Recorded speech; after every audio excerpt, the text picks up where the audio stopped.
إله إلا الله والله أكبر الله أكبر ولله الحمد الله أكبر الله أكبر لا إله إلا الله والله أكبر الله أكبر ولله الحمد الله أكبر الله أكبر لا إله إلا الله والله أكبر الله أكبر ولله الحمد الله أكبر الله أكبر لا إله إلا الله والله أكبر الله أكبر ولله الحمد أعوذ بالله من الشيطان الرجيم بسم الله الرحمن الرحيم الحمد لله رب العالمين الرحمن الرحيم مالك يوم الدين إياك نعبد وإياك نستعين اهدنا الصراط المستقيم صراط الذين أنعمت عليهم غير المغضوب عليهم ولا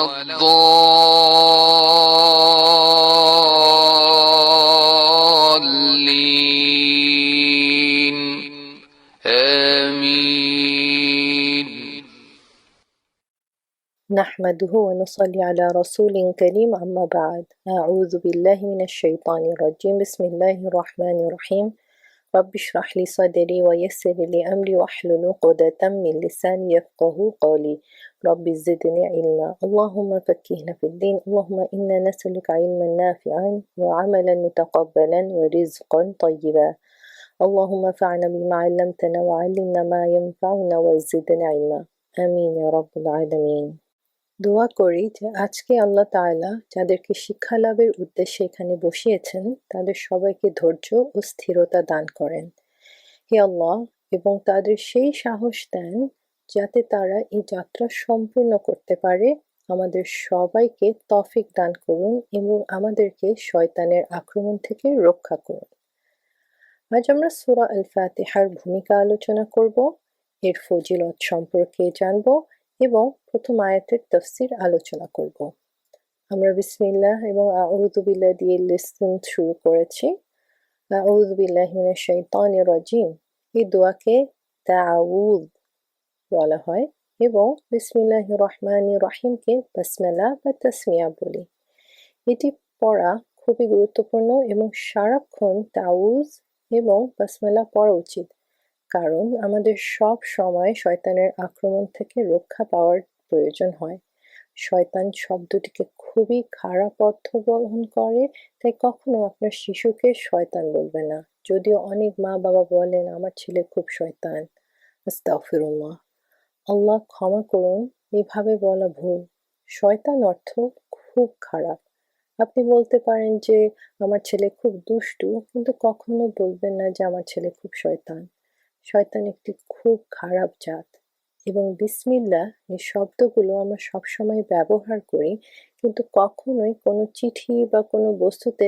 786 লিখে ভাববেন না যে আপনি বিসমিল্লাহ লিখে ফেলেছেন এটি মানুষের বানানো বিসমিল্লাহির রহমানির রহিম এত সুন্দর কথা ফেলে আপনি কেন এসব সংখ্যা ব্যবহার করবেন বিসমিল্লাহর পরিবর্তে এটি একেবারেই ঠিক নয় যেহেতু আমাদের প্রিয় নবী রাসূলুল্লাহ সাল্লাল্লাহু আলাইহি ওয়াসাল্লাম ওনার সময়ে এমন কিছু শিক্ষাদান করেননি তাই আমাদের উচিত বিসমিল্লাহ সঠিকভাবে ব্যবহার করা এবং কখনো এটা অবহেলা না করা ইনশাআল্লাহ আমরা সব সময় বিসমিল্লাহ বলতে এবং লিখতে থাকবো ঠিক আছে আজ আমরা যে সূরা পড়তে যাচ্ছি তা হলো সূরা আল ফাতিহা যা কোরআনের প্রথম সূরা এই সূরাটি অত্যন্ত গুরুত্বপূর্ণ সূরা এমনকি কোরআনের সবচেয়ে গুরুত্বপূর্ণ সূরা এটি কারণ আমরা যত বেশি এটি পড়ি তত বেশি অন্য কোনো সূরা পড়া হয় না।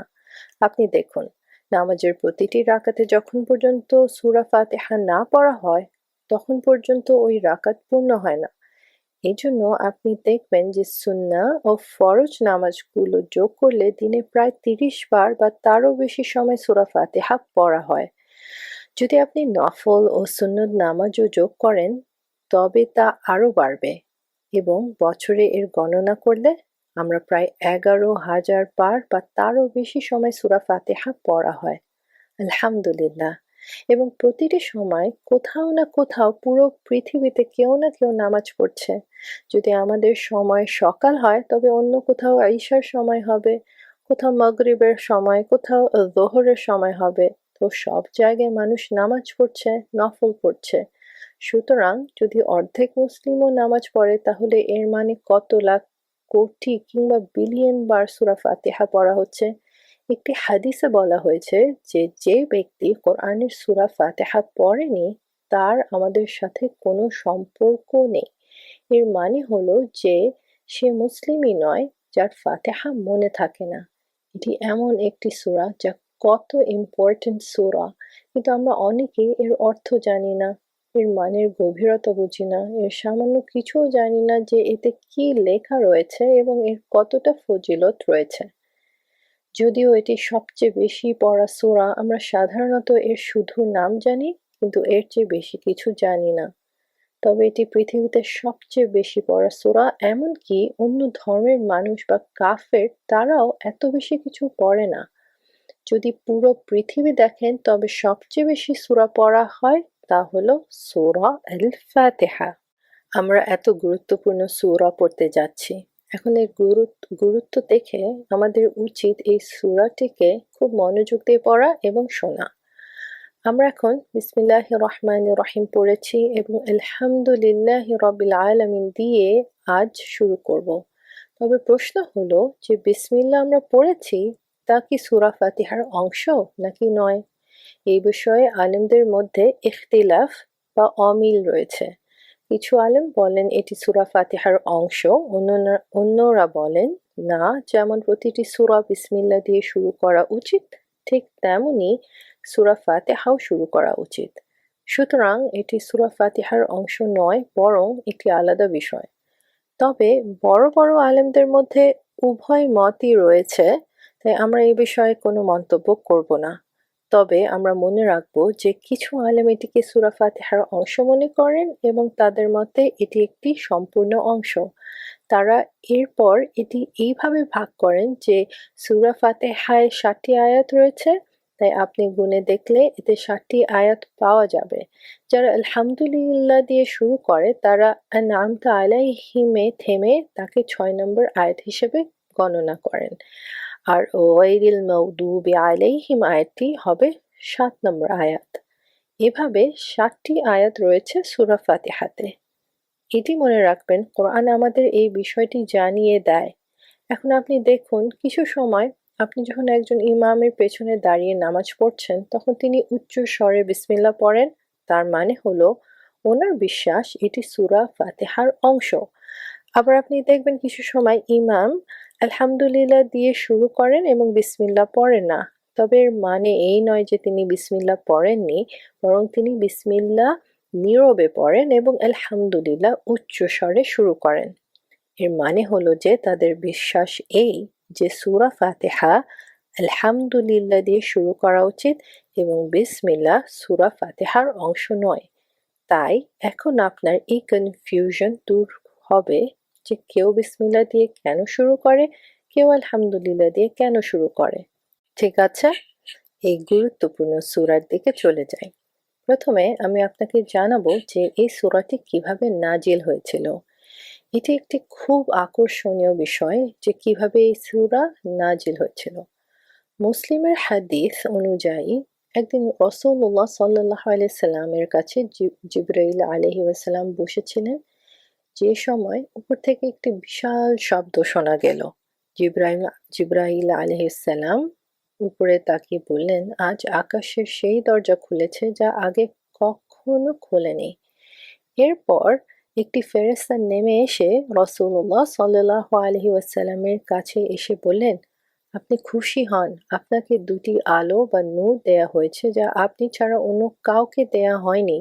একটি হলো সূরা ফাতিহা আর একটি হলো সূরা বাকারার শেষ আয়াতগুলো, যা আমরা রাতে পড়ে ঘুমিয়ে যাই। আশা করি সবাই রাতে পড়েই ঘুমান। এই দ্বিতীয় আলো, প্রতিটি অক্ষর তার নিজস্ব আলো ধারণ করে, নূর আছে, সুবহানাল্লাহ।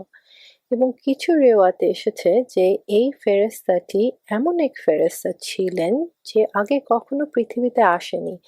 এখন আপনি ভাবুন এই সূরার নাজিল হওয়া কতটা মহান, কতটা দুর্দান্ত।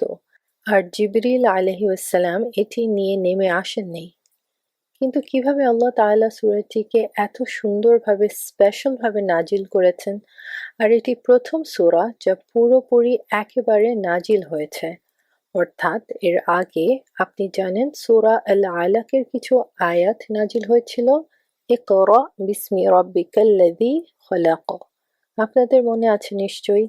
এবং তারপর সূরা কলম, সূরা মুজাম্মিল, সূরা মুদ্দাসসির ইত্যাদি কয়েকটি আয়াত কিছু অংশ নাজিল হয়েছিল। কিন্তু এই সূরা একটি পূর্ণ সূরা, কমপ্লিট, একবারে পুরোপুরি নাজিল হয়েছে। এটা এমন নয় যে কিছু আয়াত আজ, কিছু আয়াত কয়েকদিন পর নাজিল হয়েছিল।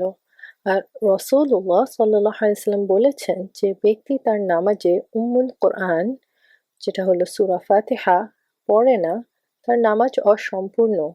উম্মুল কোরআন মানে হলো সূরা ফাতিহা। যারা এটি পড়ে না তাদের নামাজ অসম্পূর্ণ থাকে, অসম্পূর্ণ ও সম্পূর্ণ। যেমন আমি আপনাকে বলেছি যে রাকাতের আপনি সূরা ফাতিহা পড়েননি, সে রাকাতটি গণ্য হয় না। যদি কখনো আপনি ভুলে যান একটি রাকাতের সূরা ফাতিহা পড়তে, তাহলে আপনাকে ওই রাকাতটি পুনরায় পড়তে হবে। সাজদা সাহু করার মাধ্যমে তা পূর্ণ হবে না। এই সূরার অনেক গুণাবলী রয়েছে, ইনশাল্লাহ আমি ধীরে ধীরে আপনাকে আরো জানাবো। একটি গুরুত্বপূর্ণ গুণ হলো রাসূলুল্লাহ সাল্লাল্লাহু আলাইহি ওয়াসাল্লাম বলতেন, আল্লাহ তাআলা বলেছেন, আমি নামাজকে আমার এবং আমার বান্দার মাঝে ভাগ করে দিয়েছি। আমার বান্দা যা চায় তা সে পাবে। অর্থাৎ যখন এই সূরা পড়ে বান্দা বলে আলহামদুলিল্লাহি রাব্বিল আলামিন, তখন আল্লাহ তাআলা তার উত্তর দেন হামাদানি আবিদি, আমার বান্দা আমার প্রশংসা করেছে। তারপর বান্দা বলে আর রহমানির রহিম, তখন আল্লাহ তাআলা বলেন আমার বান্দা আমার প্রশংসা করেছে। এরপর মালিকি ইয়াউমিদ্দিন বলার পর আল্লাহ তাআলা তার উত্তর দেন, এবং এভাবে বান্দা যতটুকু পড়তে থাকে আল্লাহ তাআলা তার উত্তর দেন। শেষে আল্লাহ তাআলা বলেন, এটা সব আমার বান্দার জন্য এবং সে যা কিছু চাইবে তা তাকে দেয়া হবে। অর্থাৎ যে কোনো কিছু তিনি যা চাবেন আল্লাহ তাআলা তা গ্রহণ করবেন। এই সূরার অনেক নাম রয়েছে, আর একটি নাম হলো সূরাতুল ফলাহ, কারণ এটি নামাজের সাথে সম্পর্কিত। এছাড়া এটি সূরাতুল হামদ নামেও পরিচিত। এবং আপনি জানেন যে রাসূলুল্লাহ সাল্লাল্লাহু আলাইহি ওয়াসাল্লাম বলেছিলেন যে ব্যক্তি উম্মুল কোরআন না পড়ে তার নামাজ অসম্পূর্ণ। অর্থাৎ এটি উম্মুল কোরআন নামেও পরিচিত। এর আরো নাম রয়েছে, যেমন উম্মুল কিতাব। সবচেয়ে পরিচিত নাম হলো ফাতিহা। ফাতিহা মানে কি? আসুন আমরা প্রতিটি অর্থ দেখি। ফাতিহা মানে খোলা। অনেক মানুষ এটি শুধু এইভাবে বুঝে যে যখন আপনি কোরআন খুলেন এটি প্রথম সূরা, তাই এটি কোরআনের ওপেনিং, শুরুর সূরা। তবে ফাতিহা এর মানে শুধু খোলা নয়। ফাতিহা আসলে ফাতাহ, ফাতাহা থেকে এসেছে। এর অর্থ জয়, সাফল্য। আমরা ফাতাহ শব্দটি ব্যবহার করি জয় বা সাফল্য বোঝাতে, যা পরাজয়ের বিপরীতে আসে। ফাতাহ মানে হলো ভিক্টরি। এর মানে হলো এই সূরা এমন একটি সূরা যা প্রতিটি বিষয়ে জয় অর্জন করার জন্য, প্রতিটি সমস্যায় সমাধান পাওয়ার জন্য। এটি যে কোনো সমস্যা বা বিপদে পথ খুলে দেয়। আমার সমস্যাগুলো থেকে আপনাকে মুক্তি দেয়, আপনাকে রক্ষা করে। জীবন তো সমস্যা ছাড়া চলে না, সবাই কোনো না কোনো সমস্যায় আছে। আর এটি ওপেনিং সূরা, যে সে পথ খুলে দেয়, আপনাকে সহায়তা করে, আপনার জন্য পথ নির্দেশ করে। সুবহানাল্লাহ, কত সুন্দর এই সূরা। তারপর আমি আপনাকে বলেছিলাম উম্মুল কিতাব অর্থ কিতাবের মা সম্পর্কে। মানে মা, এবং মা মানে হলো যে মৌলিক, যা আসল, যা মানুষের ভিত্তি বা বেস। আসলে এই সূরা কোরআনের ভিত্তি, বেস, পুরা কোরআনের সারাংশ। এটি কোরআনের সারমর্ম, এবং এর একটি নাম কোরআনে আছে, এবং সেটি হলো সাবা মাসানি। সাবা মানে ৭টি, আর মাসানি মানে হলো বারবার পুনরাবৃত্তি হওয়া। যেমন আমরা নামাজে এটিকে বারবার পড়ি, প্রতিটি রাকাতে এটি পুনরাবৃত্তি করা হয়। আপনি দেখবেন এটি দিনে কতবার পড়া হয় এবং পুনরাবৃত্তি কত বেশি। এটি মাসানি অর্থাৎ বারবার পড়া হয় ৭টি আয়াত নিয়ে। আর কোনো অন্য সূরা এমন নয় যা এত বারবার পড়া হয় যতটা এই সূরাটি পড়া হয়। এখন বুঝতে পারছেন এটি কোরআনের সারাংশ। এর মাধ্যমে বুঝতে পারবেন যে রাসূলুল্লাহ সাল্লাল্লাহু আলাইহি ওয়াসাল্লাম বলেছেন, আল্লাহ তাআলা আমাকে তাওরাতের পরিবর্তে সূরা ফাতিহা দিয়েছেন। তাওরাত সম্পূর্ণ একটি বই যা ইহুদিদের জন্য নাজিল হয়েছিল, এবং সেই পুরো বইয়ের পরিবর্তে এক সূরা ফাতিহা দেয়া হয়েছে। ইমাম রাজি রাদিয়াল্লাহু আনহু বলেছেন, তিনি এক সূরা ফাতিহা থেকে ১০,০০০ বিষয় বের করেছিলেন। আলী রাদিয়াল্লাহু আনহু বলেছেন, যদি আমি সূরা ফাতিহার তাফসীর শুরু করি তাহলে ৭০টি উট নিয়ে আসতে হবে। এখন ভাবুন, একটি আসমানি গ্রন্থ তাওরাত, এর সারাংশ হলো সূরা ফাতিহা, এর শরীর হলো সূরা ফাতিহা, এবং পুরা কোরআনের সারাংশ সূরা ফাতিহা। ইনশাআল্লাহ আমরা এই সূরা দেখব। আরও একটি নাম আছে সূরাতুল শিফা, কারণ এটি চিকিৎসা বা আরোগ্যের সূরা। আপনি দেখবেন যে এর মাধ্যমে দম করা হয়। দারিমিতে একটি হাদিস রয়েছে, সূরা ফাতিহার প্রতিটি বিষয়ের চিকিৎসা। আর আরেকটি নাম সূরা রুকিয়া আছে, কারণ এটি দম করার জন্য ব্যবহৃত হয়। আপনি যদি কাউকে দম করতে চান কিন্তু যদি আপনি জানেন না কিভাবে, তবে আপনি শুধু সূরা ফাতিহা পড়ে ফু দিতে পারেন। আবু হুরায়রা রাদিয়াল্লাহু আনহু যখন একটি সাপের কামড়ে আক্রান্ত ব্যক্তির উপরে এই সূরা পড়ে দম করেছিলেন, তখন সে সুস্থ হয়ে গিয়েছিল। সুতরাং সাপের কামড়েরও চিকিৎসা এই সূরার মাধ্যমে রয়েছে। এবং আমরা দেখি এই সূরার অনেক গুরুত্ব রয়েছে। যেমন রাসূলুল্লাহ সাল্লাল্লাহু আলাইহি ওয়াসাল্লাম বলেছেন, যখন তুমি শয্যায় শুয়ে থাকো সূরা ফাতিহা ও সূরা ইখলাস পড়ো, তাহলে মৃত্যু ছাড়া সবকিছু থেকে তুমি নিরাপদে থাকবে। একটি হাদিসও রয়েছে। তাহলে কত গুরুত্বপূর্ণ এই সূরা, আমাদের অবশ্যই এটি নিজেদের সাথে রাখতে হবে। এই সূরা কর্ম ও চিকিৎসা প্রদান করে। তবে যখন আপনি এই সূরা পড়বেন তখন এমন নয় যে আপনি মৃত্যুদের জন্য পড়বেন, যেটি ঠিক নয়। আসলে আমি জানি না কেন এইটি পড়া হয়, তবে আপনি এর অর্থ বুঝতে পারলে বুঝবেন যে এটি জীবিতদের জন্য, কারণ আমরা নিজের জন্য কিছু চাইতে থাকি। সুতরাং সবচেয়ে গুরুত্বপূর্ণ সূরা আমরা এখন দেখব। এর নাম আপনি ইতিমধ্যেই নোট করে নিয়েছেন এবং এর গুণাবলীও আপনি শিখেছেন।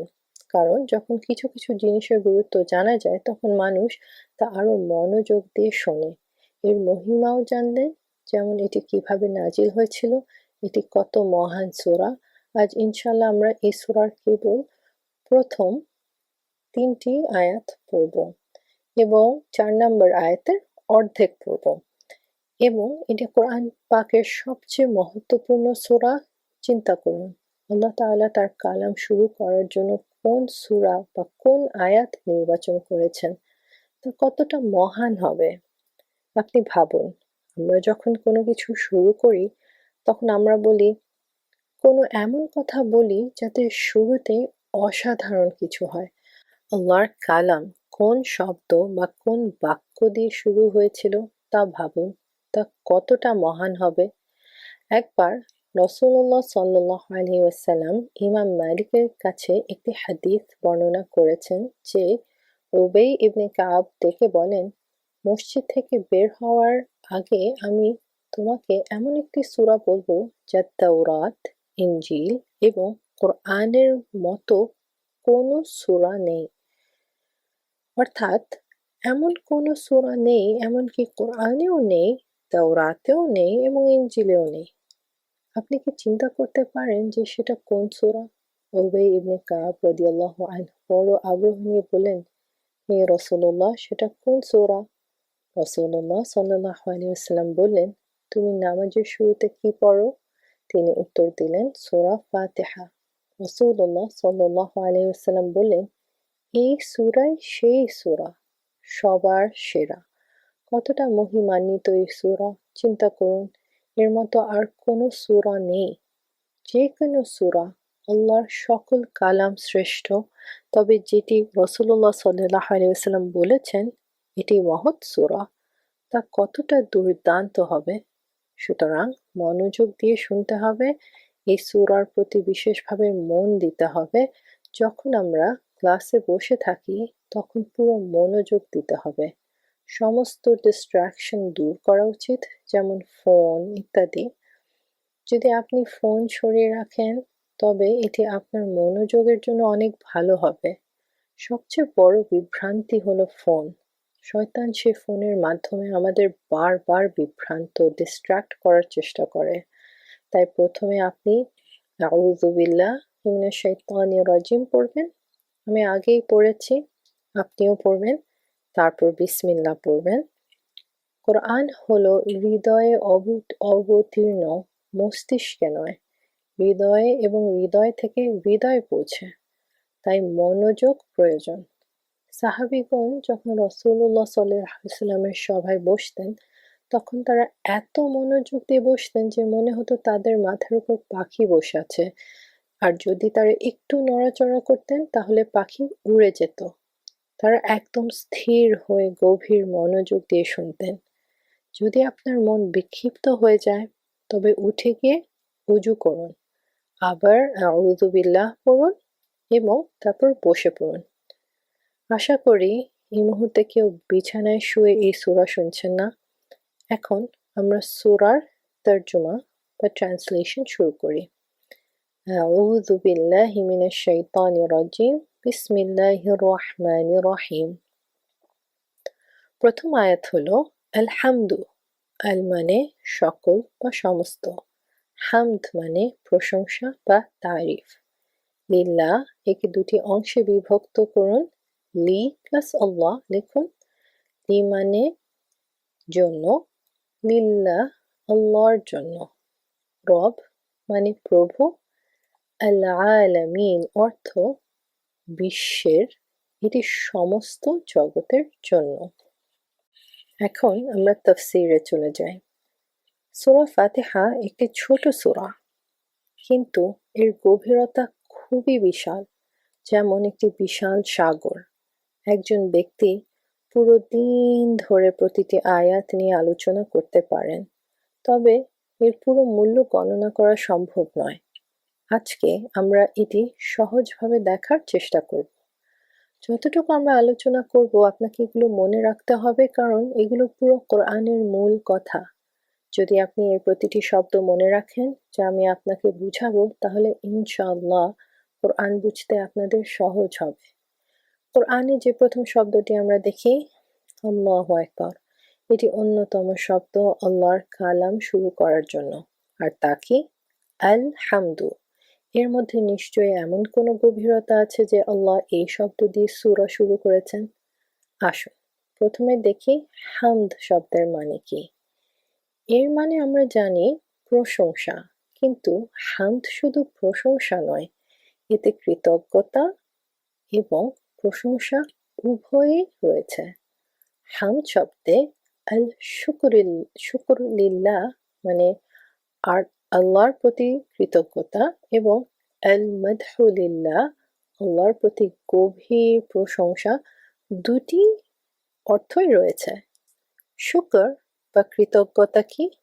শুকর করা হয় যখন কেউ আপনাকে কোনো ভালো কিছু উপহার দেয় বা উপকার করে, তখন তার প্রতি কৃতজ্ঞতা, থ্যাঙ্কফুলনেস, ধন্যবাদ তাদেরকে দেয়া হয়। যদি কেউ আপনাকে কোনো উপকার না করে, তাহলে আপনি কি তাকে ধন্যবাদ জানাবেন? এখন হামদের দ্বিতীয় অর্থ হলো প্রশংসা।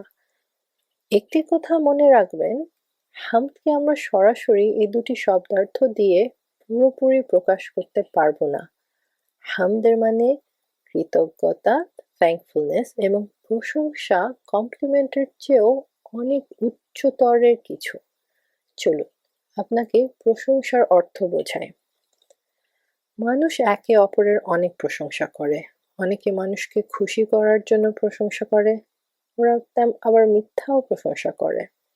যেমন কেউ যদি দেখতে ভালো লাগছে না, তবুও তাকে বলা হয় আপনাকে এই কাপড়ে খুব সুন্দর লাগছে, যদিও সে মনে মনে তার বিপরীতটি ভাবছে।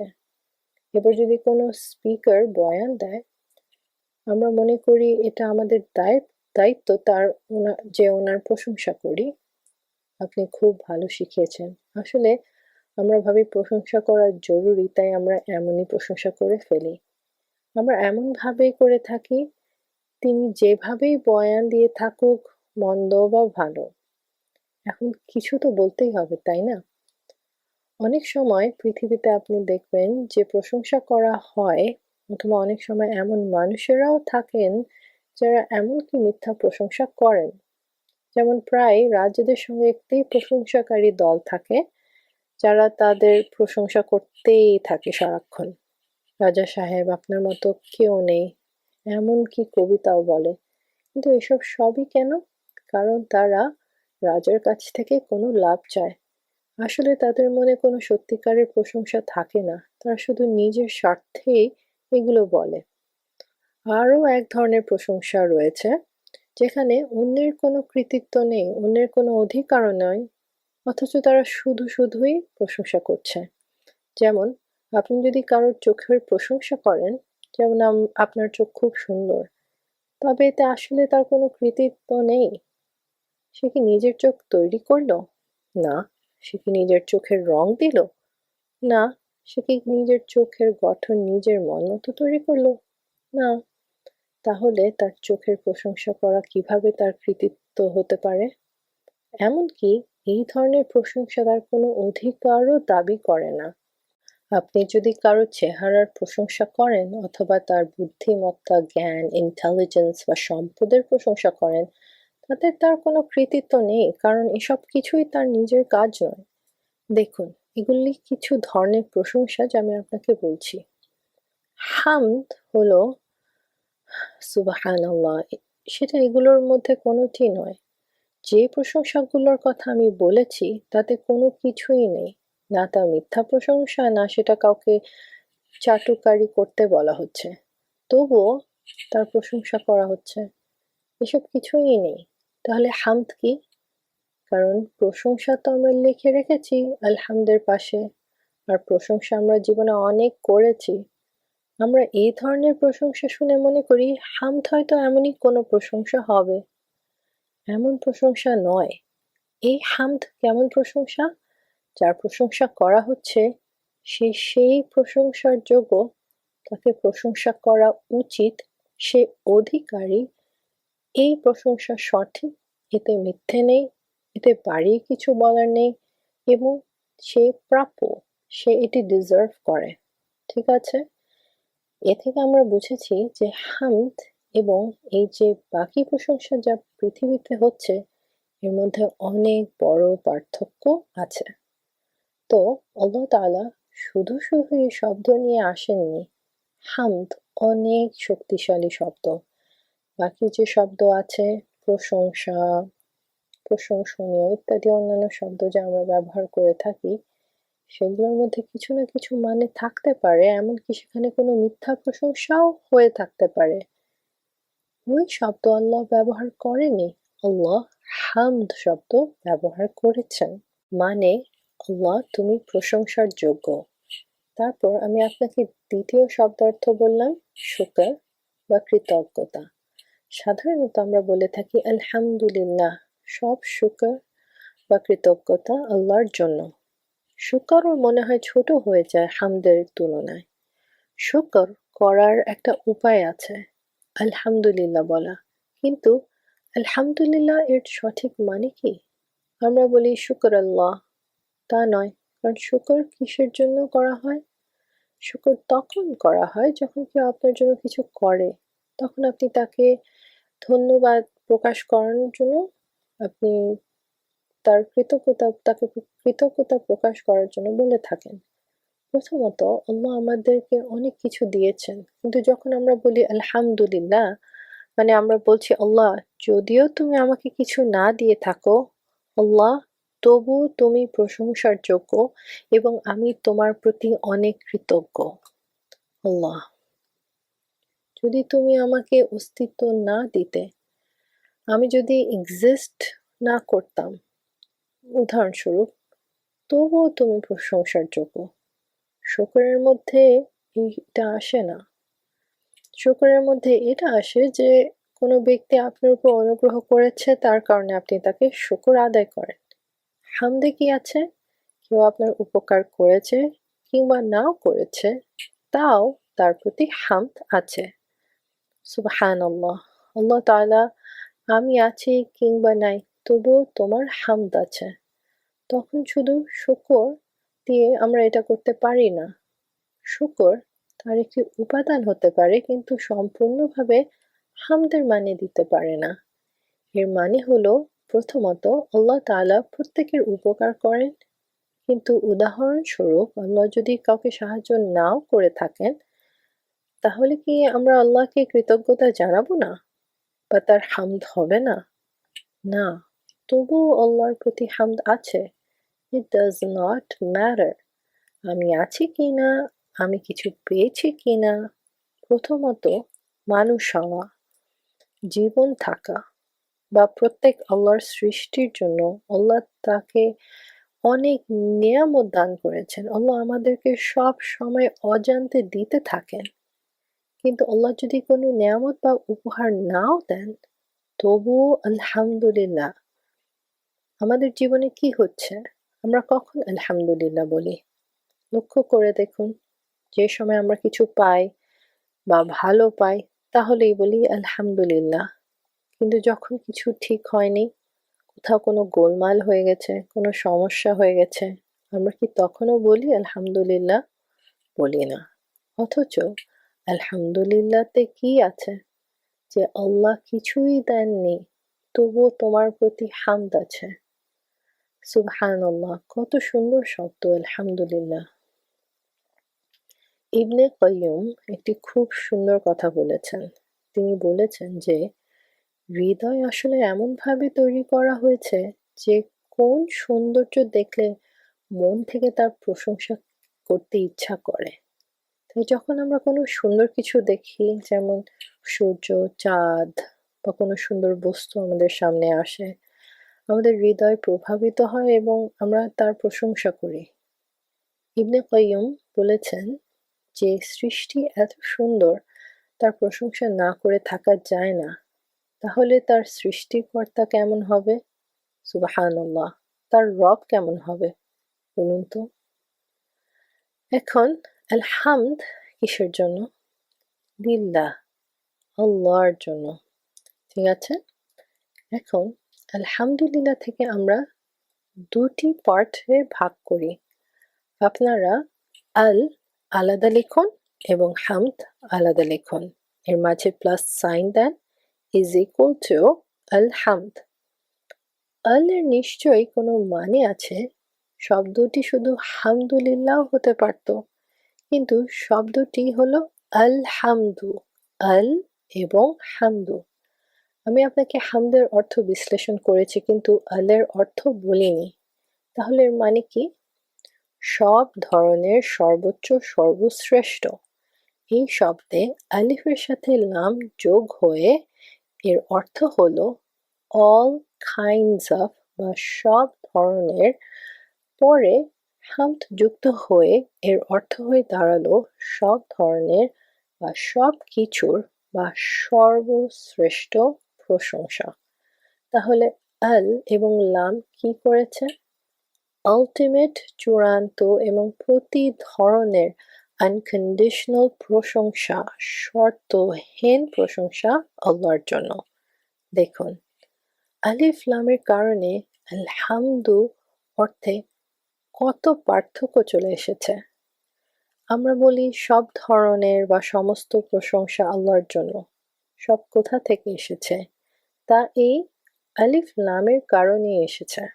ঠিক আছে, এখন কিভাবে সব প্রশংসা আল্লাহর জন্য হলো? এটি কিভাবে সম্ভব? কারণ পৃথিবীতে যতটা প্রশংসা হচ্ছে তা আসলে আল্লাহরই প্রশংসা। কিন্তু এটি কিভাবে? যেমন আমরা কারো চেহারার প্রশংসা করি। আসলে আমরা কার প্রশংসা করছি বলুন তো? সে কি নিজে তৈরি করেছে নিজের চেহারা? না। আমরা কার প্রশংসা করছি?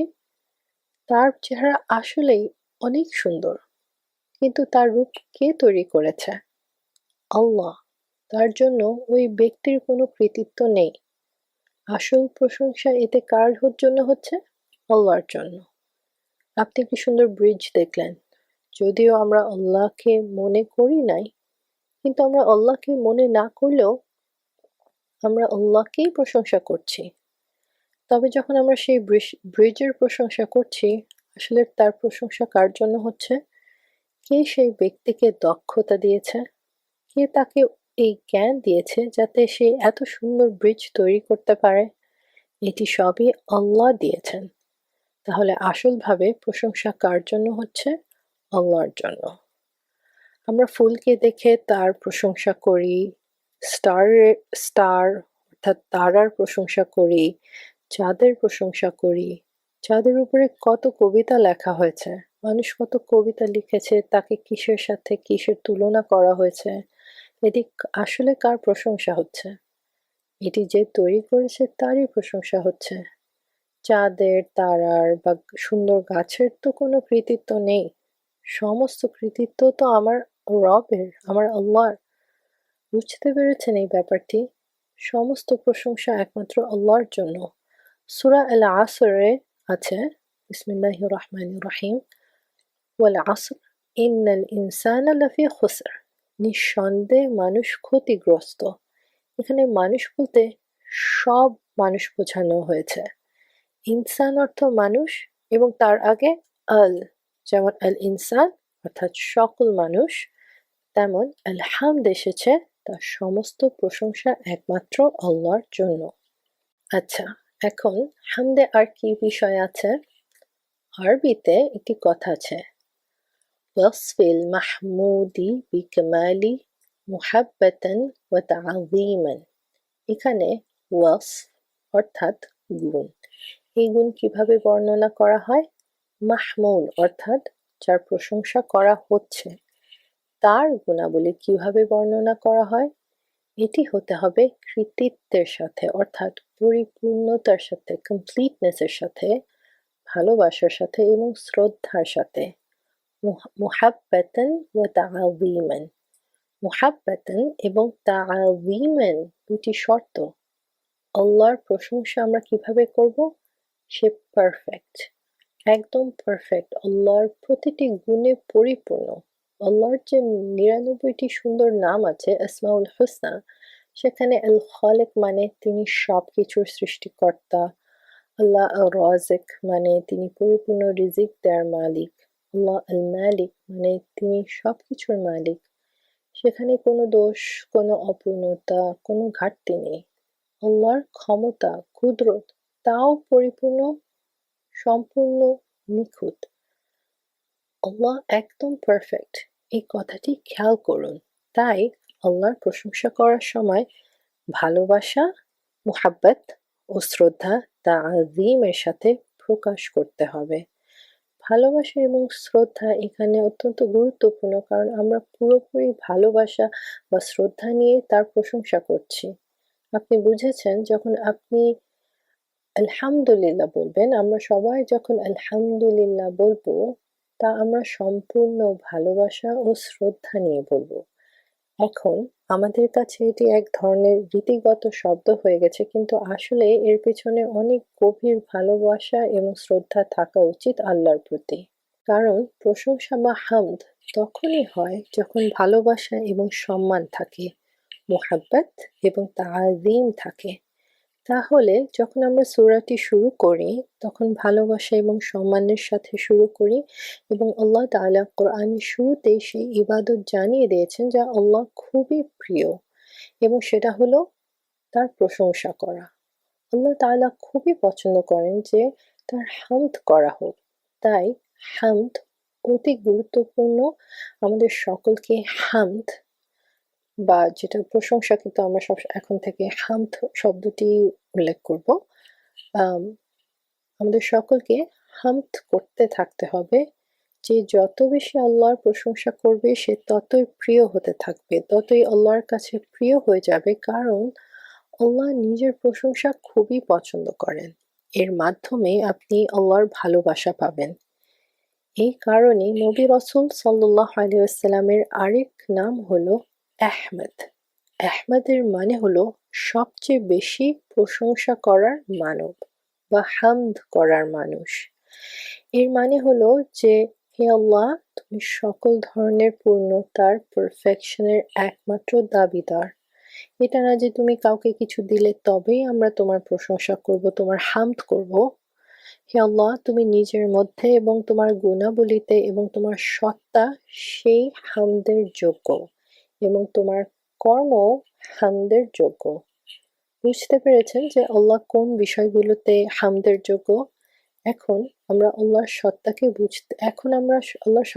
বুঝতে পারি না। এই কারণে আমরা তার প্রশংসা ঠিকভাবে করতে পারি না। আল্লাহ যে প্রশংসার যোগ্য এবং আমরা তার প্রতি কৃতজ্ঞ কখনোই ঠিকভাবে বা পুরোপুরি প্রকাশ করতে পারি না, কারণ মানুষ হিসেবে, আল্লাহর বান্দা হিসেবে যিনি আমাদেরকে তৈরি করেছেন, আল্লাহ আমাদের নিয়মিত জানতে এবং অজান্তে উপকার করতেই থাকেন, যা আমাদের বুদ্ধি আর জ্ঞান কখনো বুঝতে পারবে না। তাই আমরা জানি না যে আল্লাহ তাআলার শুকর বা হামদ আমাদের কতটুকু করা উচিত। আল্লাহর গুণাবলী পরিপূর্ণতা কি, তা কতটা নিখুঁত, কতটা পারফেক্ট, তা আমাদের ব্রেইনের পক্ষে বোঝা অসম্ভব, আমাদের মস্তিষ্কের পক্ষে বোঝা ইম্পসিবল। এই জন্য আমরা তার গুণাবলীর প্রশংসা ঠিকভাবে করতে পারি না, যেমনটি আল্লাহর জন্য উপযুক্ত, যেরকম তিনি ডিজার্ভ করেন। সুবহানাল্লাহ। নবী রাসূল সাল্লাল্লাহু আলাইহি ওয়াসাল্লাম তাহাজ্জুদের নামাজের সিজদায় গিয়ে অনেক সুন্দর দোয়া করতেন, কত সুন্দর কথা বলতেন যে আপনি এটা নোট করে নিন। সেই সুন্দর কথাটি কি? নবী রাসূল সাল্লাল্লাহু আলাইহি ওয়াসাল্লাম বলতেন, সুবহানাক, আল্লাহ আপনি পবিত্র, লা উহসি সানাআন আলাইক, আল্লাহ আপনার প্রশংসা আমি যথাযথভাবে করতে পারি না। আনতা কামা আযনাইতা আলা নাফসিক, আল্লাহ আপনার প্রশংসা আপনি নিজে যেভাবে করেছেন তাই সঠিক। আমি সেভাবে প্রশংসা করতে পারি না। কেন আমরা সেভাবে প্রশংসা করতে পারি না? আমরা আল্লাহ তাআলার সত্তা, তার গুণাবলী, তার কর্ম এবং এসব বিষয় বুঝতেই পারবো না। আমরা যদি তার সৃষ্টি সম্পর্কে লিখতে শুরু করি, আল্লাহর কথা লিখতে শুরু করি, তবে কি হবে? আমরা শুক্রবারে সূরা কাহফ পড়ি। ধরুন যদি আমরা আল্লাহ সম্পর্কে লিখতে শুরু করি আর যদি সমুদ্র কালি হয়ে যায় এবং পৃথিবীর যত গাছ আছে তারা সব কলম হয়ে যায়, এবং আপনি সেই কালি দিয়ে লিখতে শুরু করেন, এবং আপনি একা নাই, আপনি সকল মানুষকে, জিনদেরকে, ফেরেশতাদেরকে জড়ো করে একত্রে লিখতে শুরু করলেন। লিখতে লিখতে কিন্তু সমুদ্রের কালি শেষ হয়ে যাবে, কলমগুলো ভেঙে যাবে, কিন্তু আল্লাহর কথা কখনো শেষ হবে না। এমন এক রবের প্রশংসা কে করতে পারে? এমন এক রবের হামদ কে করতে পারে যিনি সর্বশক্তিমান? আর এটি কে বলেছেন যে হে আল্লাহ, আমি তোমার ঠিক মতো প্রশংসা করতে পারি না? যিনি আল্লাহকে সবচেয়ে বেশি ভালো করে জানেন, নবী রাসূল সাল্লাল্লাহু আলাইহি ওয়াসাল্লাম। তিনি সাল্লাল্লাহু আলাইহি ওয়াসাল্লাম আল্লাহ সম্পর্কে সবচেয়ে বেশি জানতেন, এবং তিনি বলেছেন, হে আল্লাহ, আমি তোমার প্রশংসা করতে পারি না। যেমনটি তুমি নিজের প্রশংসা নিজেই করতে পারো। আল্লাহ, আমি এটার যোগ্য নই, আমি এর জন্য উপযুক্ত নই। সুবহানাল্লাহ। এবং এই কারণেই নবী রাসূল সাল্লাল্লাহু আলাইহি ওয়াসাল্লাম ওনার যখন কোনো জিনিস দেখে ভালো লাগতো, যা ওনার পছন্দ হতো, তখন তিনি কি বলতেন? আলহামদুলিল্লাহিল্লাযী বিনি'মাতিহি তাতিম্মুস সালিহাত।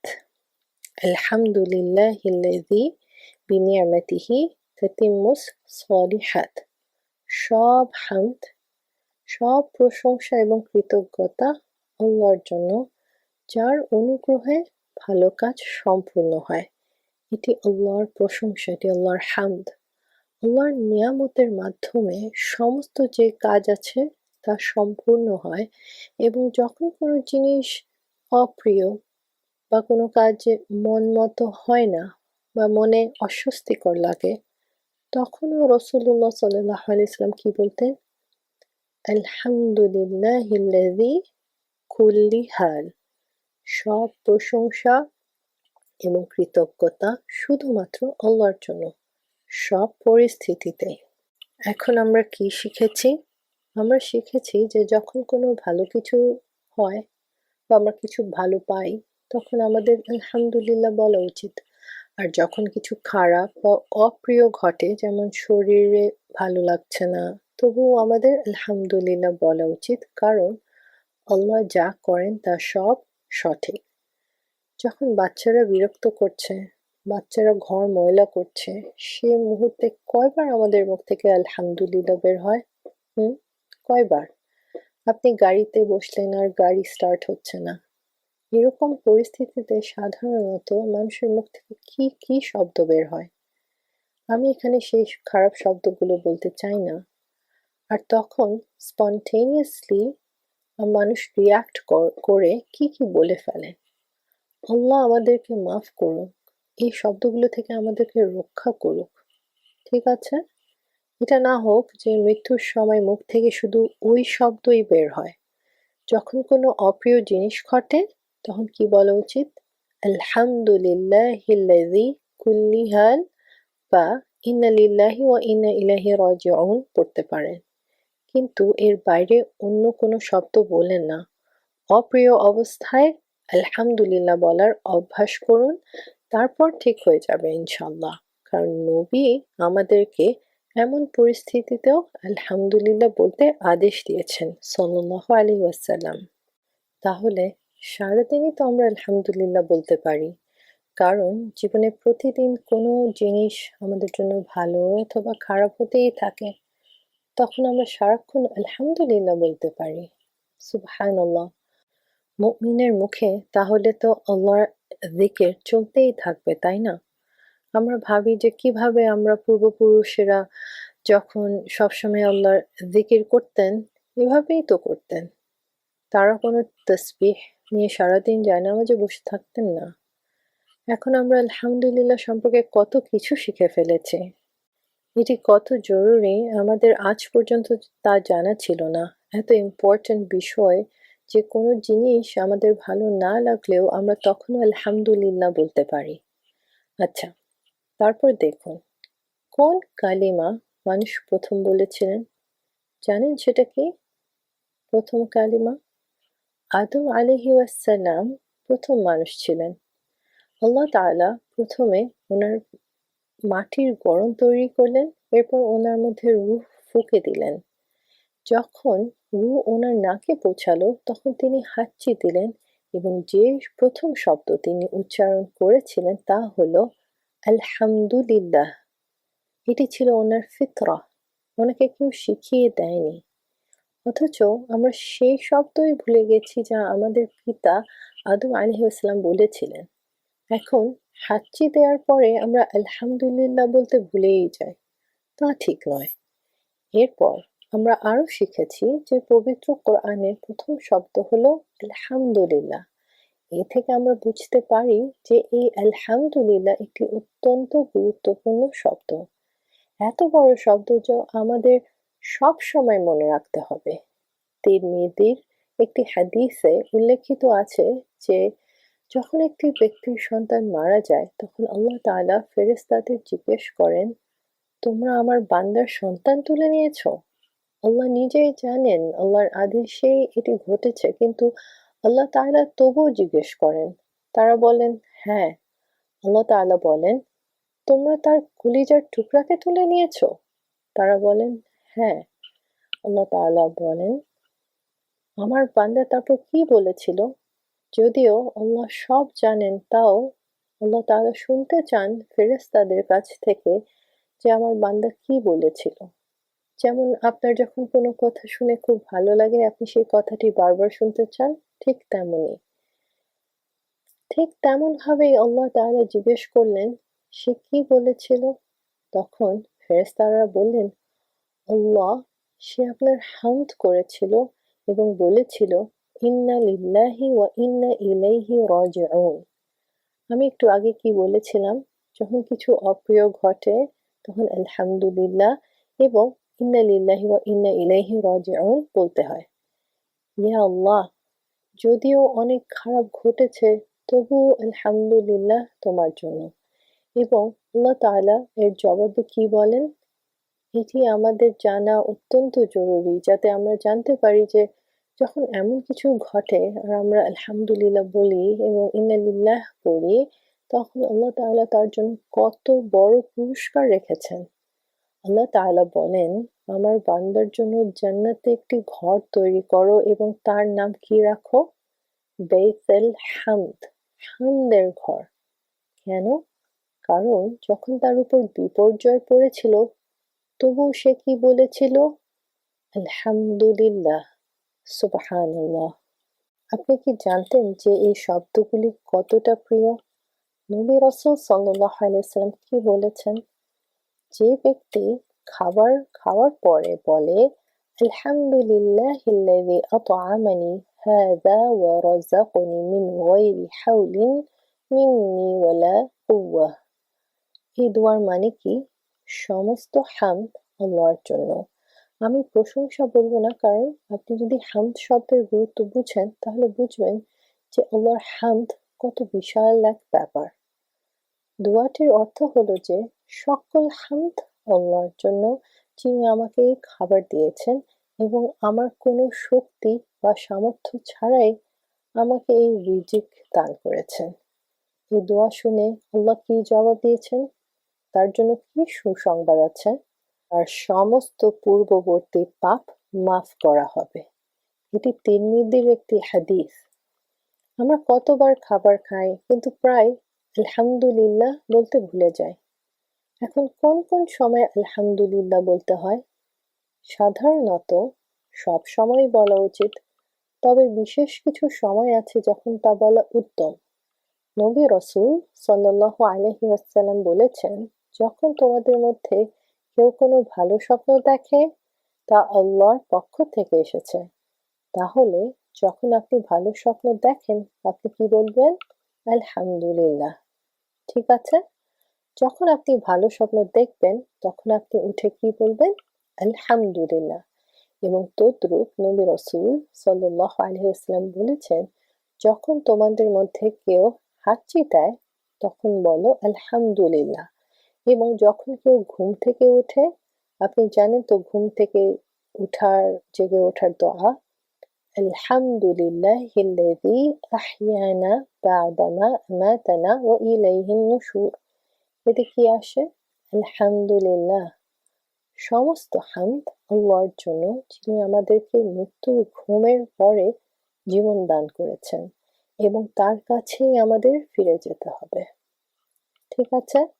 অন্য একটি হাদিসে নবীজি বলেছেন, আল্লাহ তার বান্দার একটি কথায় খুব খুশি হন।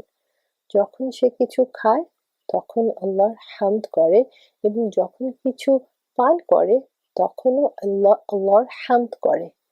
এর মানে যদি খাবার খাওয়ার সময় আলহামদুলিল্লাহ বলি এবং শেষে বলি, আল্লাহ খুব খুশি হন। এবং যদি পানি পান করছি আর শেষে আলহামদুলিল্লাহ বলি, আল্লাহ অনেক খুশি হন। কিন্তু আমরা কখন আলহামদুলিল্লাহ বলি? যখন আমাদের খুব তৃষ্ণা লাগে, তারপর কেউ যদি এক গ্লাস ঠান্ডা পানি নিয়ে এনে দেয়, তা পান করার পর আমরা বলি আলহামদুলিল্লাহ। সেই সময় কারো মনে করানোর প্রয়োজন হয় না বা তা আনুষ্ঠানিকভাবে বলা হয় না, তখন আলহামদুলিল্লাহ মন থেকেই বের হয়।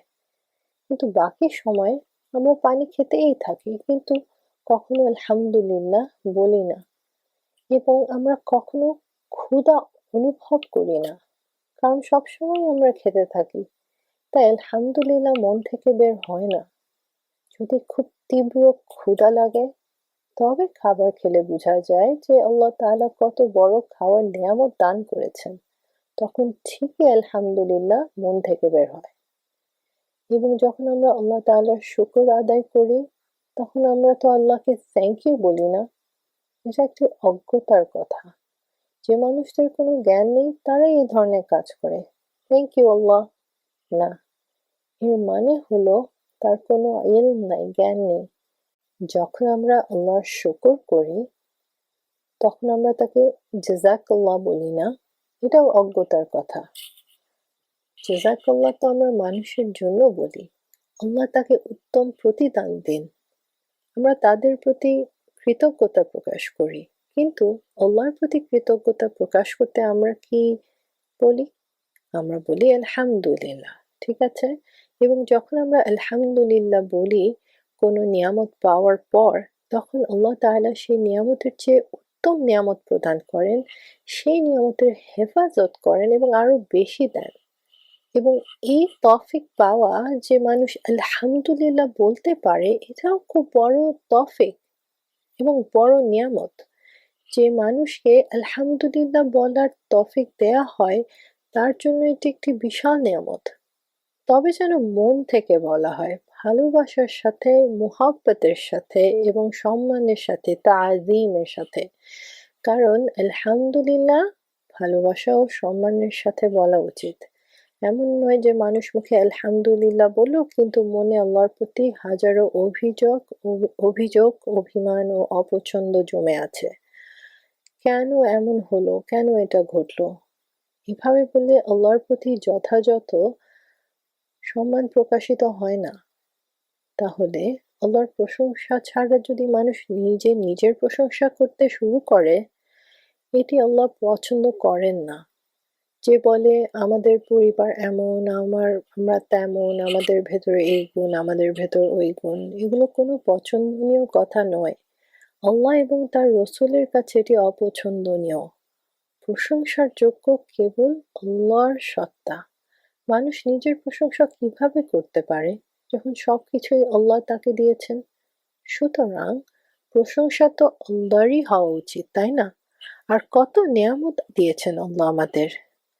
وَإِن تَعُدُّوا نِعْمَةَ اللَّهِ لَا تُحْصُوهَا, সূরা নাহলের আয়াত নম্বর 18-তে বলা হয়েছে, হে মানব, যদি তুমি আল্লাহর নিয়ামতগুলি গুণা শুরু করো, তুমি গুণে শেষ করতে পারবে না।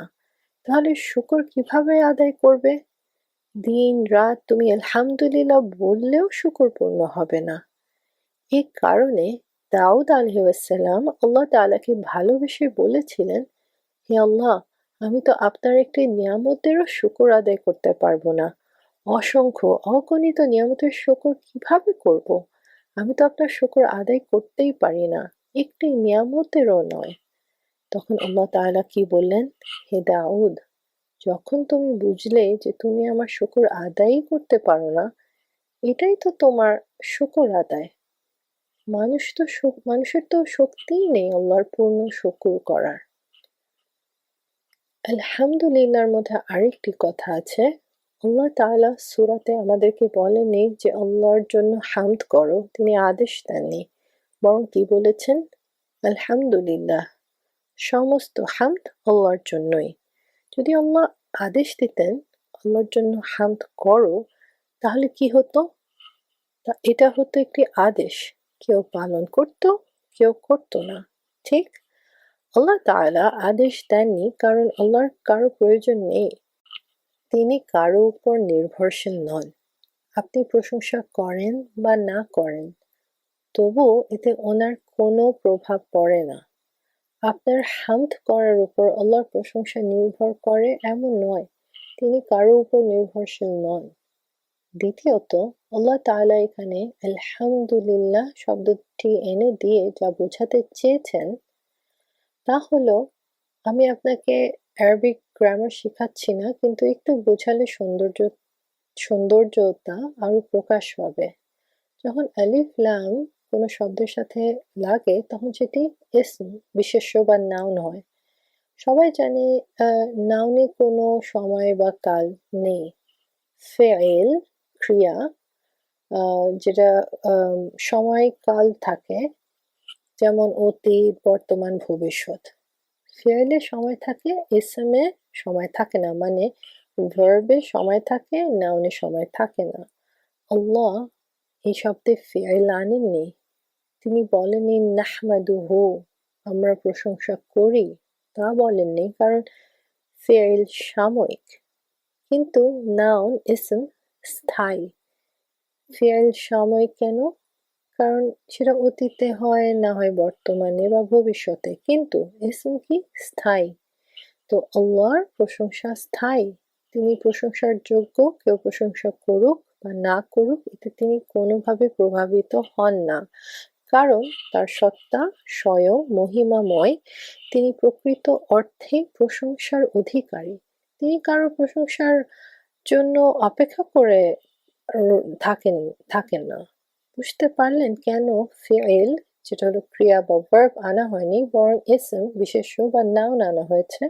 কারণ ফেইল সবসময় কর্মকারীর উপর নির্ভরশীল। কেউ করলে তবেই সেই কাজটি হবে।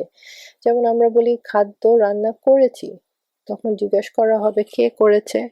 ক্রিয়া হলে কর্তার দরকার।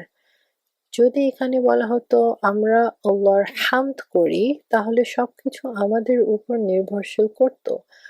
আমরা করলে হামদ হবে, না করলে হবে না। কিন্তু আল্লাহর কি আমাদের প্রয়োজন আছে? না।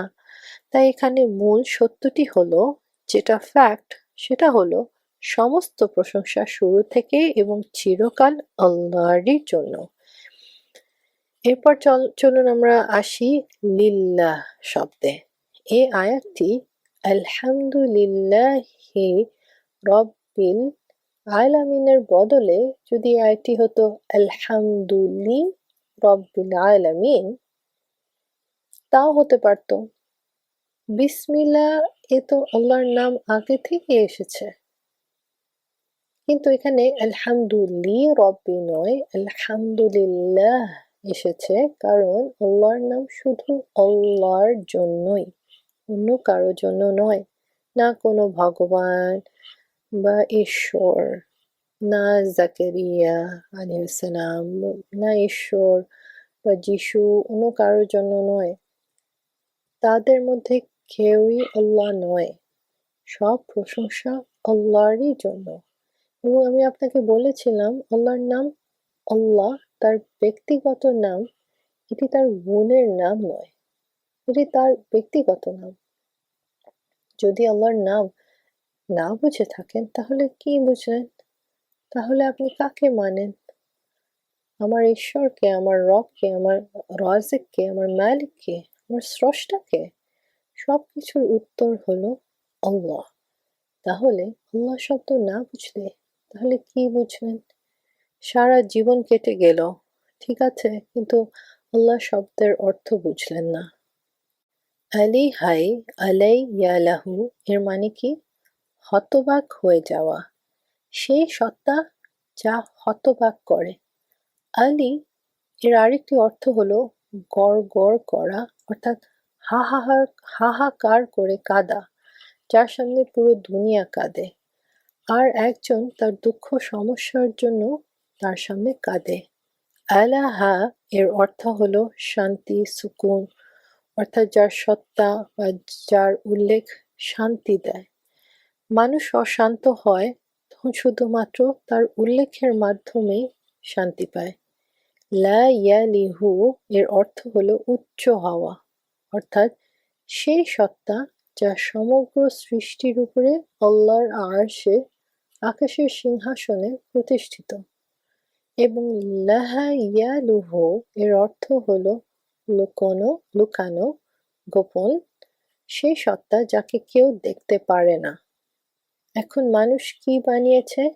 তারা মন্দির বানিয়েছে, দেব-দেবতা বানিয়েছে, দরগা বানিয়েছে, কবরের পূজা করছে, বৃক্ষের পূজা করছে, পাথরের পূজা করছে, যেকোনো কিছুর পূজা করছে। কিন্তু আল্লাহ সেই সত্তা যার কেউ দেখা পায় না, বাকি সব কিছু মানুষ দেখতে পারে চোখের মাধ্যমে, কিন্তু আল্লাহ, ওনাকে চোখে দেখা যায় না। তিনি গোপন, তিনি নিজ দর্শন দিবেন তখনই যখন মানুষ জান্নাতে প্রবেশ করবেন। ঠিক আছে, তো কি বুঝলেন? এমন সত্তা যিনি হতবাক করে দেন, তার মহিমা, জালাল, ক্ষমতা এবং সমস্ত গুণাবলী মানুষ যতই আল্লাহর সম্পর্কে জ্ঞান অর্জন করে হতবাক হয়, তারা বিস্ময়কর হয়। হে আল্লাহ, তোমার সত্তা কেমন? তারপর আমি আপনাকে বলেছিলাম সুকুন, শান্তি, যার সামনে মানুষ হাহাকার করে। এরপর কি বলা হলো? যার থেকে শান্তি পাওয়া যায়। আর বলা হলো যে উচ্চ সত্তা আর যে গোপন সত্তা। তারপর ওয়ালাহায়ের অর্থ হলো যেমন শিশু ভয় পেয়ে মায়ের দিকে ছুটে আসে, তেমনি সব সৃষ্টিরা তার দিকে দৌড়িয়ে যায় যখন তারা অশান্ত হয়, ভয় পায়, দুশ্চিন্ত হয়, দুর্যোগে পড়ে। এবং ইলাহ আছে, এর অর্থ প্রভু। সমস্ত অর্থ, সমস্ত মানে আল্লাহর মধ্যে রয়েছে। যখন আমরা বলি আল্লাহ, তখন উনার সমস্ত গুণগত নাম এতে অন্তর্ভুক্ত। যখন আমরা বলি আল্লাহ, তাহলে গফুরকে আল্লাহ গফুর, আল্লাহ রাহিম, আল্লাহ করিম, আল্লাহ রাজ্জাক, আল্লাহ আল বাদি। ঠিক আছে, সমস্ত গুণগত নাম যা আছে সব আল্লাহর মধ্যেই রয়েছে। আমরা যখন আল্লাহ বলি তখন আমরা সমস্ত গুণগত নাম নিয়েছি। যতগুলো আসমাউল হুসনা আছে সব আল্লাহ শব্দে অন্তর্ভুক্ত আছে। আল্লাহ তাআলা ওনার নিজের পরিচয় কোন নাম দিয়ে করেছেন? আল্লাহ দিয়ে। এ থেকে আমরা বুঝতে পারি যে এই আল্লাহ নাম কত মহিমান্বিত এবং কত পরিপূর্ণ। এই জন্য আল্লাহর নামের সঙ্গে এমন কোনো শব্দ ব্যবহার করা উচিত নয় যা তার মর্যাদার উপযুক্ত নয়। আমরা বলতে পারি আল্লাহ রব্বুল ইজ্জত, আল্লাহ তাআলা, আল্লাহ সুবহানাহু ওয়া তাআলা, আল্লাহ করিম, আল্লাহ রাহিম, আল্লাহ রহমান বলতে পারি, কিন্তু আল্লাহ মিয়া বা অন্য কোনো শব্দ যা মানুষ নিজের নামে ব্যবহার করে তা বলতে নেই। আমাদের ভাষায় প্রচলিত হলেও যখন মনে পড়ে তখন চেষ্টা করতে হবে যে তা না বলা বা বাদ দেয়া। আল্লাহ তাআলার, আল্লাহ সুবহানাহু ওয়া তাআলা, আল্লাহ রব্বুল ইজ্জত বলার অভ্যাস করুন। এখন আমরা দেখি আল্লাহর এই নাম কত মহান, যার সঙ্গে আল্লাহ তাআলা ওনার কালাম শুরু করেছেন। ঠিক আছে, আলহামদ কার জন্য? শুধুমাত্র লিল্লাহর জন্য, কারণ আল্লাহ একমাত্র। অন্য কারো নাম আল্লাহ নয়, এটা তো তাওহীদ, বিশ্বাস। এখানে পুরো তাওহীদ এসেছে। সব প্রশংসার যোগ্য এবং সমস্ত গুণাবলী অধিকারী সেই সত্তা যার মধ্যে সকল পরিপূর্ণতা রয়েছে, কোনো অভাব নেই, এবং একমাত্র তিনি এর যোগ্য। লিল্লাহ, লি এরও একটি অর্থ রয়েছে। এর একটি অর্থ হলো যোগ্য, অর্থাৎ এটি ওনার অধিকার, আল্লাহ ডিজার্ভ করেন যেখানে অন্য কারো অধিকার নেই, উনি তার মালিক। আর লি হলো বিশেষ, অর্থাৎ আল্লাহর জন্য বিশেষভাবে। এটি বিশেষভাবে আল্লাহর জন্য, স্পেশালি আল্লাহর জন্য।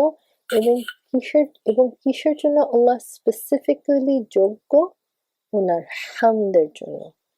যে প্রশংসা আমরা করি তা কেমন? প্রথমত সমস্ত হামদ। দ্বিতীয়ত আমি আপনাকে বলেছি এটি স্থায়ী, এতে সময়সীমা নেই, এটি অস্থায়ী নয়, টেম্পোরারি নয়। দেখুন, আমরা এখনো শুধু দুটি শব্দ পর্যন্ত গিয়েছি, এর থেকেও অনেক কিছু আমরা বলতে পারি, কিন্তু সময় কম। চলুন আমরা এগিয়ে যাই। রব্বিল আলামিন। রব, প্রতিটি শব্দ দেখুন, প্রত্যেকটি শব্দ খুবই সুন্দর। রবও আল্লাহর নাম, যা অন্য কারোর জন্য হতে পারে না। মানুষ যতই বলুক রব, শিখরা অনেকে রব শব্দ ব্যবহার করে, কিন্তু আজ আপনি যখন রবের শব্দ এর অর্থ বুঝবেন, তখন দেখবেন এই শব্দ অন্য কারো উপর ব্যবহার করা যায় না, তা করা একদমই যাবে না।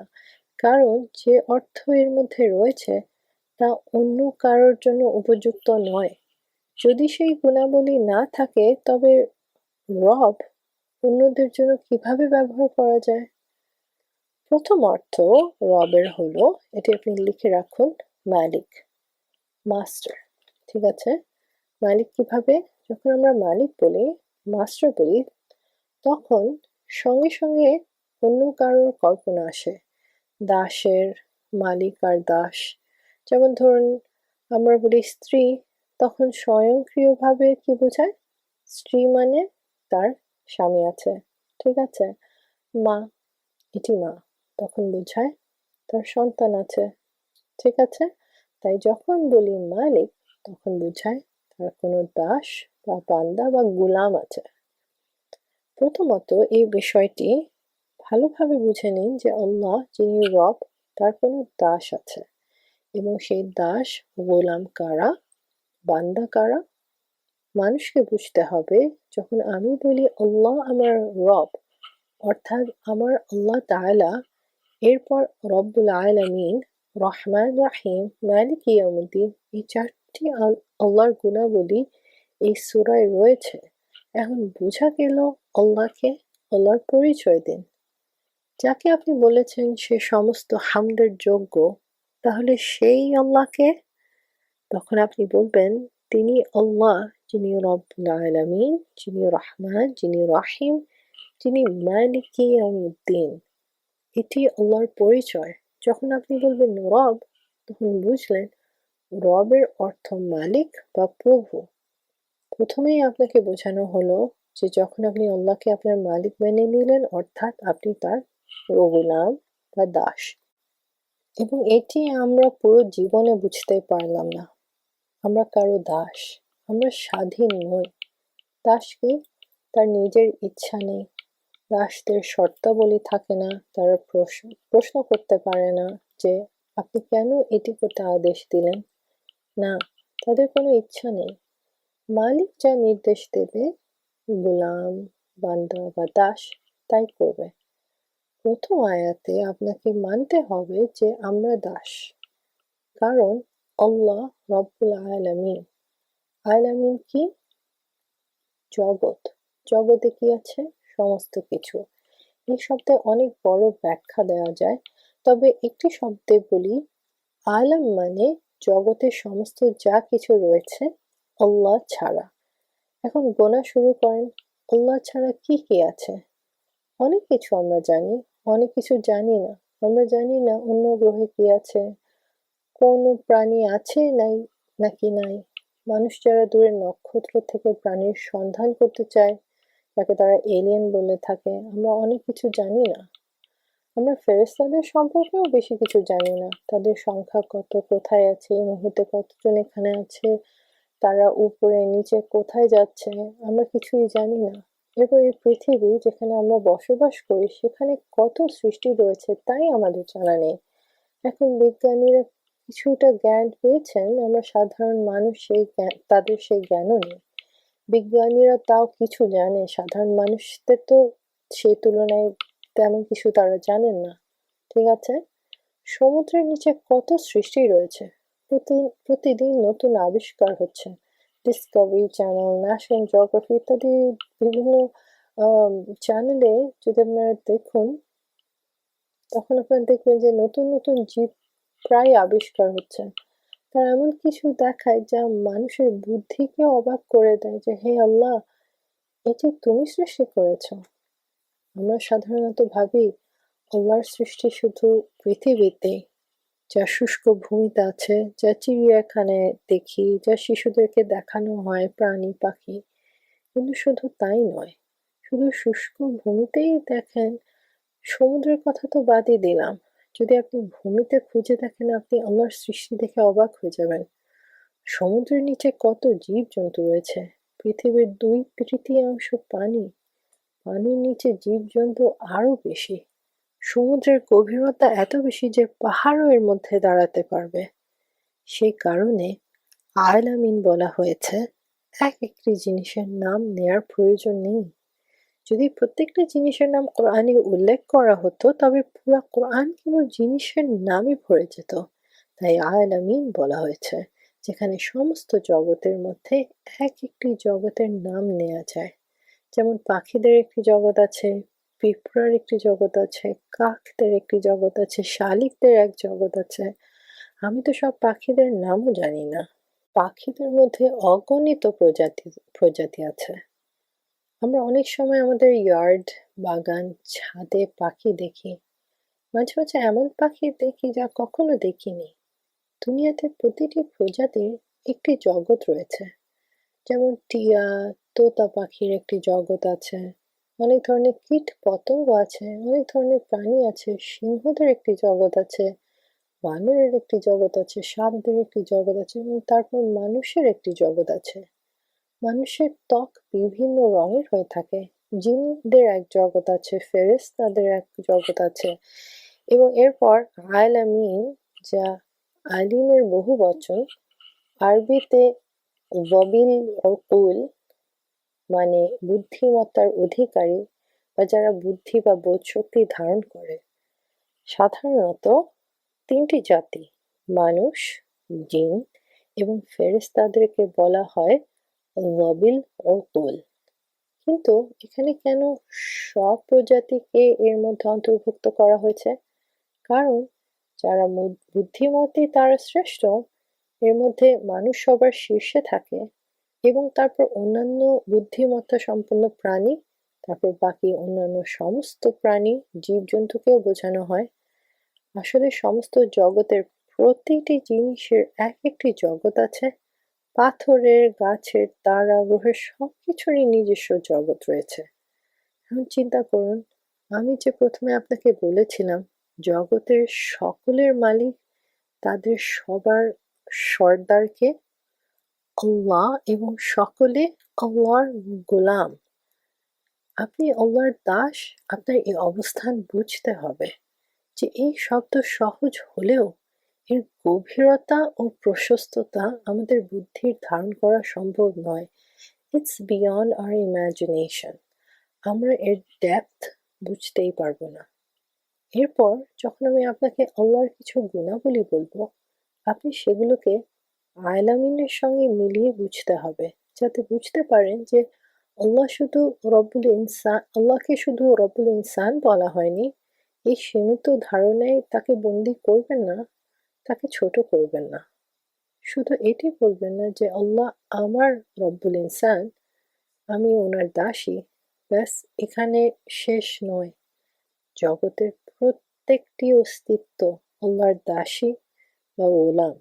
এর মধ্যে সমস্ত প্রাণী, ফেরেশতা, নবী, আউলিয়া আর বাকি যা আছে সবাই আল্লাহর দাস।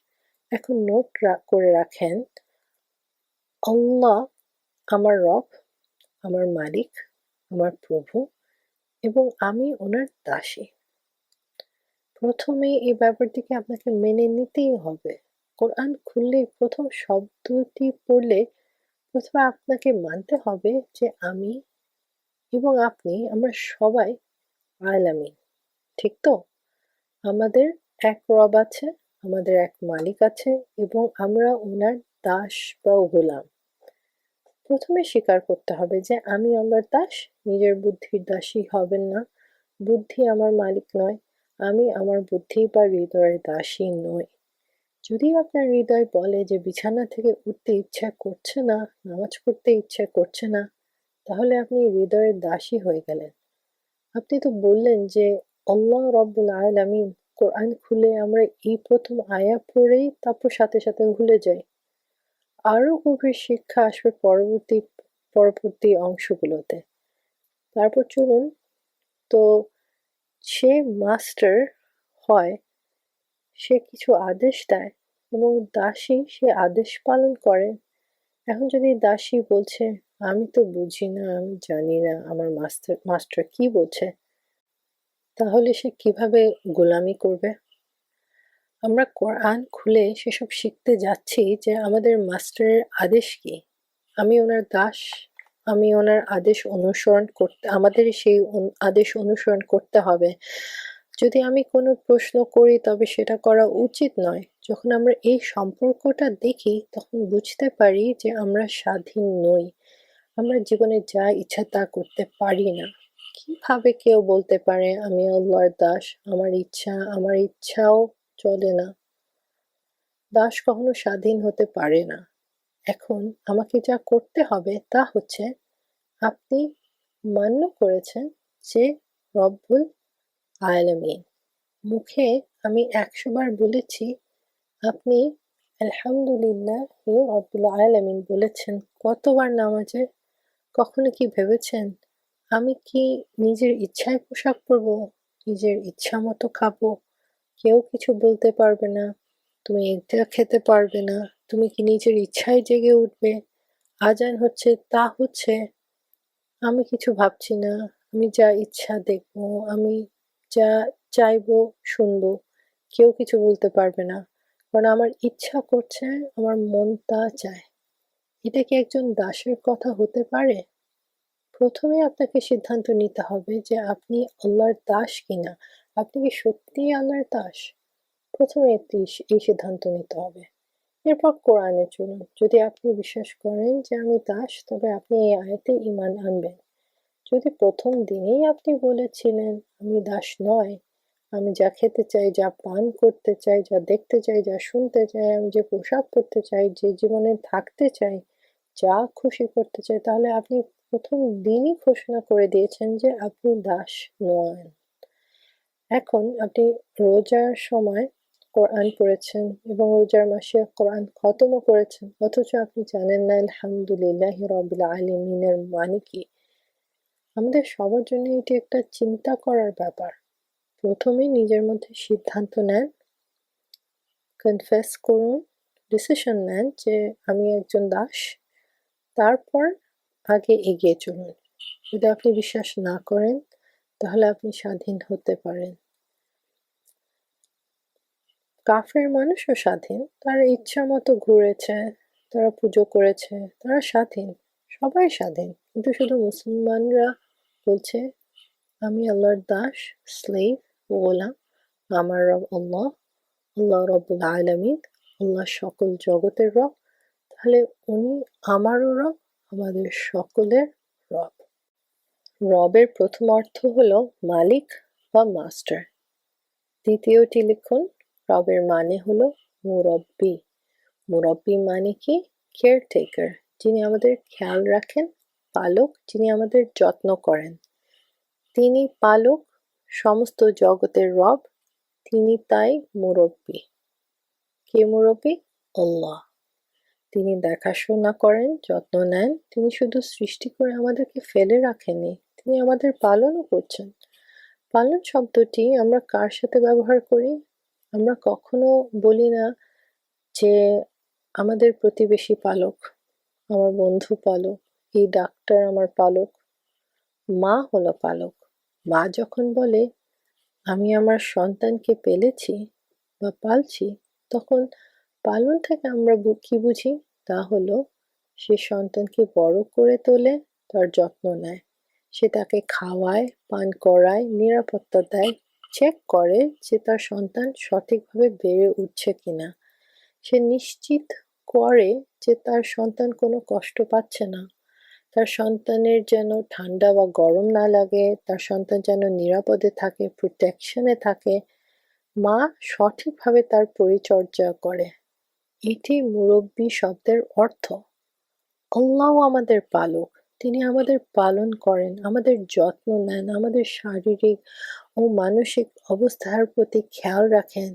তার ভালোবাসা আল্লাহর অনুষঙ্গ। যিনি পালন করেন তিনি ভালোবাসেন।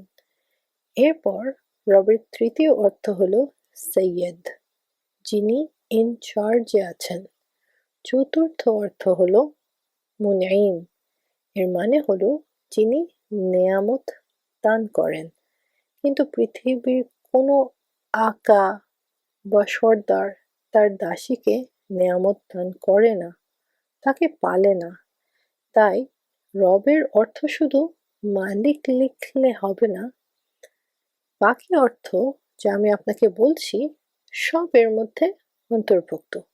তিনি দাতা এবং এই উপহারগুলির জন্য নেয়ামত দান করার জন্য আল্লাহকে রব বলা হয়েছে।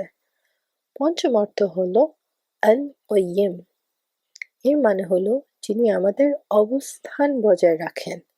আপনার অস্তিত্ব, এক্সিস্টেন্স ওনাকে ছাড়া থাকতে পারে না।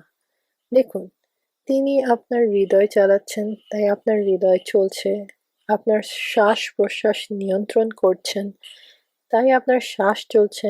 তিনি আপনাকে বজায় রাখছেন, আপনাকে মেনটেন করেন, সাস্টেনেন্স দেন, তবে আপনি জীবিত আছেন, অন্যথায় আপনি বেঁচে থাকতে পারতেন না। অর্থাৎ আমার অস্তিত্ব বজায় রাখার জন্য তিনি রব। পৃথিবীতে আমার যে অস্তিত্ব আছে তা বজায় রেখেছে একমাত্র আল্লাহ, অন্যথায় আমরা মরে যেতাম, পেরিশ হয়ে যেতাম। তিনি আমাদের হৃদয় চালান, তা আমি বা আপনি চালাচ্ছেন না। আমরা নিজের শরীরের মালিক নই, কেউ আছেন যিনি আমাদের সিস্টেম বজায় রাখছেন। এইভাবে একটি শব্দ রব নিয়ে আমরা যদি পৃথিবী জুড়ে সমস্ত জগতের সাথে, আলামিনের সাথে এটি যুক্ত করি, তাহলে সকল প্রাণী, পাখি, জীবজন্তু, মাছ, জিন অথবা অন্যান্য জগতের সকল প্রাণীর রব আল্লাহ। এবং তাই আল্লাহর প্রতি হামদ কেন? আল্লাহর জন্য কেন সমস্ত হামদ? কারণ তিনি রব্বুল আলামিন। আর কোনো রব্বুল আলামিন নেই। এমন কাউকে দেখাতে পারবেন যে এই সব কাজ করতে পারে? যারা কেউ প্রশ্ন করে তাদের মধ্যে কেউ কি এমন আছে? আচ্ছা, সমস্ত পৃথিবীর কথাই বাদ দিলাম, এক পৃথিবী বা এক ব্যক্তির রব কি হতে পারে? না, যে তার মালিক হবে, তার পালক হবে, তার সৃষ্টির স্থিতি বজায় রাখবে এবং তাকে নেয়ামত দেবে, এই ধরনের ব্যক্তি আপনি পৃথিবী জুড়ে কোথাও খুঁজে পাবেন না। ঠিক আছে, এটা একটা বড় শব্দ। যখন আমরা রব্বুল আলামিন বলি, ঠিক তাই যখন আমরা প্রার্থনা করি ইয়া রব্বুল আলামিন, আপনি সমস্ত পৃথিবীর মালিক, পালনকর্তা, আমাদের জীবিত রাখার জন্য এবং আমাদের নেয়ামত দেওয়ার একমাত্র রব আপনি, ইয়া আল্লাহ। তাই আমার এই কাজটি করে দেন। আজকে এখানেই সমাপ্ত। সুবহানাকাল্লাহুম্মা ওয়া বিহামদিক, আশহাদু আল লা ইলাহা ইল্লা আনত। চলুন আমরা সূরা ফাতিহার আয়া নম্বর 1 এর তিলাওয়াত শুনি।